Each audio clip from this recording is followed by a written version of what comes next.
आता एक महत्त्वाची बातमी मुंबईतून मध्य रेल्वेची वाहतूक विस्कळीत झाली आहे। ठाण्याहून कल्याणच्या दिशेने जाणाऱ्या लोकल वाहतुकीचा खोळंबा झालाय।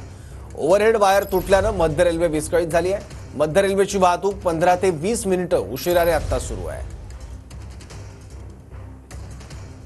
आणखी माहिती घेऊ आपले प्रतिनिधी सुनील जाधव यांच्याकडून। सुनील, सौरभ, अगदी बरोबर आहे। आपण पाहायला गेलं तर पहाटेच्या वेळेला चाकरमान्यांची मध्य रेल्वेमध्ये ट्रेनमध्ये मोठी गर्दी असते।